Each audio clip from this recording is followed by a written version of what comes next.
August the 12th, 1944. A German war correspondent attached to the 2nd SS Panzer Division writes a single line in his notebook before the division pulls back toward the Seine. He does not write about the tanks he has lost. He does not write about the fuel that never arrived. He writes about 700 Americans on a hill he cannot even see anymore through the smoke. And he asks a question his own high command refused to answer. How does a battalion with no food, no water, and no way out hold a summit against 4 Panzer divisions for 6 days? How? That question has a precise answer. It has a name, a location, and a coordinate on a French map. The hill was called 314 for its height in meters above the town of Mortain in Normandy. The Americans who held it belonged to the 2nd Battalion of the 120th Infantry Regiment, part of the 30th Infantry Division, a National Guard formation nicknamed Old Hickory. And the 4 divisions that surrounded them, that shelled them, that sent grenadiers up the slope night after night, were among the most feared armored formations in the German order of battle. The 2nd SS Panzer Division, Das Reich. The 1st SS Panzer Division, Leibstandarte. The 2nd Panzer Division. And the 116th Panzer Division, known to its own men as the Wind Hund, the Greyhound, for its speed. 4 divisions, 700 men, 6 days. This is not a story Hollywood ever told. It is not a story most Americans have heard, and it is barely remembered even in France, where the myth of national collapse in 1940 has buried almost every story of Allied endurance fought on French soil that summer. But the Germans remembered it. They had to. It cost them their last real chance to cut the Allied breakout in half, and it cost 4 Panzer divisions something they rarely lost in 1944. It cost them the initiative, permanently punished. Well punished by the initiative, permanently. To understand what happened on that hill, you first have to understand why Adolf Hitler, from a headquarters 700 kilometers away in East Prussia, personally ordered an operation that his own generals on the ground considered close to suicidal. By the first week of August 1944, the Allied breakout from Normandy, Operation Cobra, had torn the German front open west of St. Lo, Lake Fena. American armor under George Patton's newly activated Third Army was pouring through a narrow corridor near Avranches, threatening to swing south and then east, encircling the entire German 7th Army in Normandy. Hitler saw one narrow chance to reverse the collapse. A concentrated panzer thrust west through Mortain to the coast at Avranches would sever Patton's spearhead from its supply lines and seal the breach. He called it Operation Lüttich, Operation Lüttich, and he insisted on massing 4 armored divisions for a single knife thrust through a town most of his own generals had never heard of. Walk through the Forta. The problem was Mortain sat on high ground, and the highest ground of all was a wooded ridge just east of the town that the local French called Montjoie. The Americans who arrived there on August the 6th called it, with the flat arithmetic of soldiers, Hill 314. General Clarence Hübner's 1st Infantry Division had taken the position days earlier, then handed it to the newly arrived 30th Division for what everyone assumed would be a quiet sector while Patton's tanks raced south. Walk through Avranches. Nobody on the American side yet knew that ultra-intercepts at Bletchley Park had already picked up fragments of a massive German counterattack forming in the darkness to the east, or that the warning would arrive at division headquarters only hours before the German guns opened fire. The man who would end up commanding the defense of Hill 314 never expected the job. Captain Reynold Eriksson was a company commander, not a battalion commander, but when the fighting began just after 1 in the morning on August the 7th, and German infantry overran the battalion command post inside Mortain itself, Eriksson became the senior surviving officer on the hill by default. He would spend the next 6 days making decisions that history would eventually credit with saving Patton's entire southern flank, using a defense built not around tanks or air power, both of which were, for the first crucial days, entirely absent, but around 2 young forward observers from the 230th Field Artillery Battalion and a radio that never stopped transmitting. First Lieutenant Robert Weiss and First Lieutenant Charles Bartz had climbed the hill with nothing but binoculars, map boards, and a working line back to the guns. Neither man was yet 25 years old. Neither had any idea that within 72 hours, war correspondents on the German side would be describing their fire as though it fell from a machine that never slept. The German attack that opened at 1 in the morning came in silence deliberately. A night assault meant to close on American positions before daylight let the defenders see what was coming. Waffen-SS troops from the 2nd SS Panzer Division pushed into the western edge of the battalion's position screaming, "Heil Hitler," as they came, using the shout itself as a weapon against tired, half-awake soldiers in foxholes. A radio operator named Robert Denius lay flat over his set to muffle the sound of incoming traffic, terrified that a stray transmission would give away the last working link between the hill and the guns behind it. Within hours, the German penetration had reached far enough that Captain Eriksson found himself doing something almost unthinkable in field artillery doctrine. Toxability. He ordered fire directed onto his own command post, calculating that a barrage landing on top of his own position would kill more attacking Germans in the open than it would kill dug-in Americans, and he was right.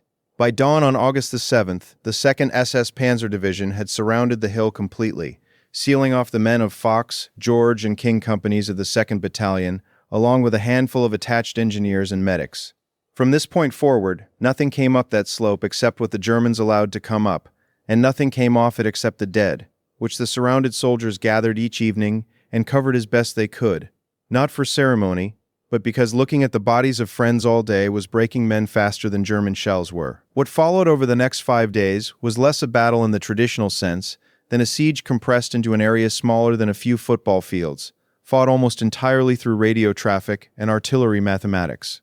Taxed. This is where the story of Hill 314 becomes genuinely strange in military terms, because the defenders had almost no infantry firepower to speak of, running desperately low on small arms ammunition within the first 2 days, and yet they inflicted casualties on 4 panzer divisions disproportionate to anything their own numbers should have allowed. The reason was elevation, visibility, and 2 men with a telephone line to an entire artillery battalion who refused to stop working. Weiss and Bartz occupied a position within a few meters of the hill's summit that gave them a clear line of sight down onto the main road running from Mortain toward Avranches, the exact route the German panzer columns needed to use to reach the coast and complete Hitler's plan. Every time German armor tried to move on that road, every time infantry massed for another assault on the slope, Weiss or Bartz called coordinates back to the 230th Field Artillery, and within minutes American shells were falling with an accuracy that stunned German veterans, who had fought across half of Europe. 2634A. One forward observer, Lieutenant Denius, later described watching German tanks try to creep forward under cover of darkness, explaining that the crews moved so quietly he could barely hear the engines until the vehicles were nearly on top of him, which meant timing and instinct mattered as much as any instrument. He staggered his fire deliberately, heavy barrages followed by pauses of 2 minutes, then 8 minutes, then silence again, a rhythm designed to convince the Germans below that the guns had gone dry, only for the shelling to resume the instant infantry moved into the open.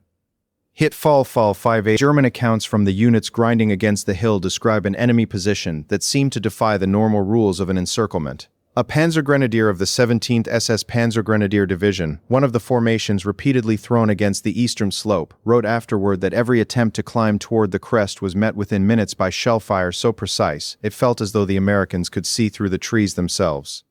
TSS Panzer. An officer of the 2nd SS Panzer Division reported to his own superiors that the position on the height above Mortain, quote, cannot be taken by infantry assault alone so long as their observers remain alive, unquote. A rare admission from an SS formation that had rolled through half of occupied Europe without meeting resistance it considered serious. SS Fallout. By the 3rd day, the human cost inside the perimeter had become severe in ways no radio report could fully capture. Medical supplies had run out almost entirely. Wounded men lay in shallow depressions scraped into the hillside because there was no way to evacuate them, and no morphine left to ease what was coming. Soldiers who had died in the first 2 days of fighting were searched, quietly and without ceremony, for anything still useful, a spare clip of ammunition, a canteen with water left in it, a ration tin that had somehow survived. This was not a detail that made it into the press releases that would eventually celebrate the defense of Hill 314, but it appears again and again in the after-action accounts of the men who lived through it, because it was simply what survival required. SS Fallout being fault. Food had run out by the 2nd day. Water came only from what men had carried up the slope themselves, or scavenged from the dead. Here it is worth pausing the story for a moment, because if you are watching this and finding yourself pulled into what these 700 men endured, this channel exists to keep telling stories exactly like it. The battles that shaped the war but never made it into the popular version of history most of us grew up with. If that is the kind of history you want more of, subscribing to Sam, WW2, costs nothing and it helps this channel keep digging up the stories worth telling. Now, back to the hill. Resupply attempts throughout this period exposed just how thin the margin for survival really was. Aircraft dropped canisters that scattered across ground still covered by German fire, and more than one drop ended up landing closer to enemy positions than American ones. 5555. Eventually, the gunners of the 230th Field Artillery Battalion began stuffing supply canisters, medical kits, batteries for the radios that were the entire lifeline of the defense, directly into empty artillery shells and firing them onto the hill itself, a crude and dangerous improvisation that nonetheless kept the position's communications alive when nothing else could reach it. It is difficult to overstate how much depended on those radio batteries. Without them, Weiss and Bartz would have gone silent, the artillery link would have died, and the German division surrounding the hill would very likely have overrun it within a single night. The entire defense of Hill 314 rested, in the most literal sense, on whether a handful of radio batteries could be fired uphill inside a shell casing before the ones already in use ran flat. Type 544.